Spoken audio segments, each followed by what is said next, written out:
shokorati atadzane bgoni hadi aregerera Afrika yedu. Jesu akataura pamusoro pavanhu ivavo vanotadza nebgoni pana 2 Peter 2 verse 22 muAfrica yedu. Akati avo vanenge vamboziva havo Kristu asi vazotsauka panzira yaKristu iyi vodzokera havo pakuipa kwavo muAfrica yedu. Zvikanzi vanhu ivavo kuguma kwavo kwakatoipa kudarika kutanga kwavo. Zvakanga zvakatonaka kuti vakanga vasina kufanira kuziva Kristu. Pane kuti vamboziva Kristu vodzokera havo pakuipa kwavo. Zvino zvinenge zvakarehwa nechirevo chechokwadi zvinenge zvatoitika pamusoro pavo kuti a dog has gone back to its vomit and a soul that had been cleaned to its wallowing in the mire muAfrica yedu. Kuti imbwa yadzokera kumarutsi ayo nenguruvewo yanga yamboshambidzwa yadzokera kukuunguruka mumatope muAfrica yedu. Ivavo vakatofananidzwa nembwa nenguruve muAfrica yedu. Tichibva tazopiwa instruction zvino how those people should be handled in the church of God muAfrica yedu.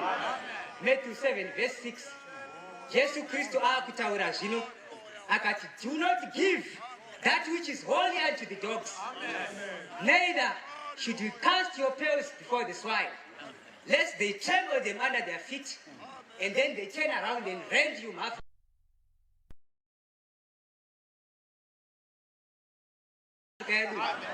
Zvikanzi musapa imbwa zvinhu zvitsvene kana kukandira maparera enyu pamberi penguruve kuti dzirege kubatsika pasi pamakumbo adzo dzikatendeukira kwamuri dzikakubhamburai muAfrica yedu.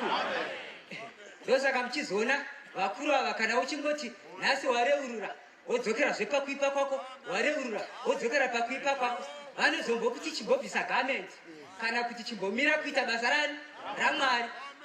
You cannot keep on giving. Musama muchipa zvinhu zvitsvene kumbwa muAfrica yedu.